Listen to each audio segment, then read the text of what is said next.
Hey folks, Jeff Kehler back again. It's time for another functional exercise series video. Today we're going to cover hip mobility. So just a quick side note for you, because we're dealing with recurring pains, recurring issues that athletes and people in general are having. It's very, very important you get your issues diagnosed by a doctor, by a physiotherapist. I'm not a medical professional. As a personal trainer, my job comes in when a physiotherapist says, we've already isolated your issue, we've started treatment for it, now you're free to start training and strengthening it further. That's when I come in. They treat the issue. I can strengthen it beyond that point so that you're not dealing with a recurring issue season after season. But I cannot diagnose you. So I'm just trying to deal with general topics, general issues that are very common for people. So very general solutions here, okay? So today's topic, hip mobility. Next week, we're gonna cover strengthening those hips. Usually when you have an issue within your hip, there tends to be one or more muscles that are too tight. They're pulling your hip in the wrong spot within the socket. Then you're gonna have muscles that are stretched out, loose, and relaxed. And they're not countering that tension the way they should. So we've got two problems. That means that we're gonna have to come up with two different ways to treat it. First, we'll be stretching it out, getting it mobile, getting it loose. The next, we'll be strengthening those weak muscles. That'll be next week's video. So to start out, most common hip issues I see cyclists and runners, we'll start with the hip flexors. It's also one of the muscles that get stretched incorrectly more often than not. I often see people just in a very, very deep lunge, thinking they're stretching their hip flexors. You're not getting it all at all. You're getting some stretch out of your hip, but you're not really nailing that hip flexor. To do that, we want to take a very, very shallow lunge. So I have my heel very, very close to my knee.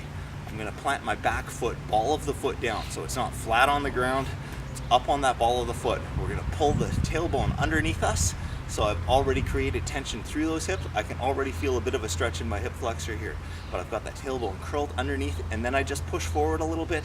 This is a very intense full stretch for me right now, and I'm a pretty flexible guy. All right, so that's it. Recap: shallow lunge, ball of the foot down, tailbone pulled underneath, forward press. You shouldn't have a very extreme angle. If I release everything and go into this stretch, I'm not even getting 20% of what I just did. So that's your hip flexor. Stretch number 2, IT band. Probably the most talked about injury, pain that we deal with is as cyclists, runners, endurance athletes in general, and it's very common in other sports as well, but those are just the ones I deal with most. So we're gonna get you lying on your back. We're gonna put one foot flat on the ground and cross our leg over our knee. So now there's 3 ways to stretch this. If you're not very flexible, you can run a towel through your leg, pull on that towel to stretch. Medium flexibility, you can grab behind your knee, hold onto your hamstring, or if you're quite flexible, grab onto your shin. So I just have one hand through my legs, one hand around. All right, I'm gonna lay back flat on the ground. I just pull my knee in towards me, and then to accentuate this stretch more, I can push this other knee away. And that's just by flexing it. I don't have to push it with my hand.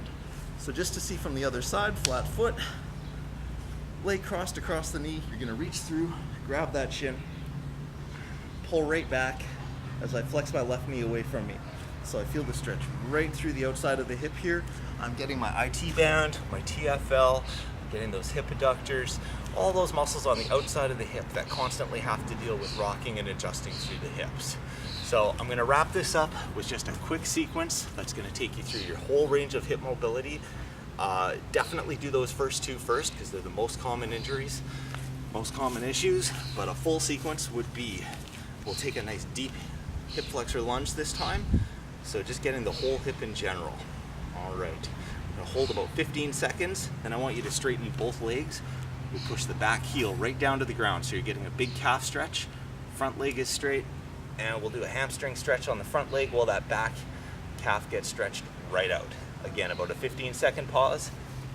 Then I'm just gonna pull that front leg in. So now my knee is where my foot was, my other foot's crossed in front, and I just push my hips right down into the ground, working around to the outside of that hip, just like the IT band stretch. Pull forward, lean down over that knee. Again, another 15 seconds or so. And then lastly, when we come back up, we'll just bend the back leg, grab onto the foot, shoelace. If you can't reach, you can put a towel around your ankle, same thing. But by pulling that in, I get a stretch in my back quad. So in the thighs, my hips are still stretching, and my core is getting a bit of a stretch as well. So that's a good full range. These are great to do after runs, after rides, after workouts, but you want to do this at least 3-4 times a week just to keep everything loose in there so those muscles that tighten up too much aren't pulling your hips off and making issues worse as you train. All right, thank you. Again, if you have any other issues, look me up, jeffkehler.ca. Talk to us on Facebook. I'd love to hear what you're dealing with, so hopefully we can tackle more issues in more videos in the near future. Until then, you have a great week. Take care.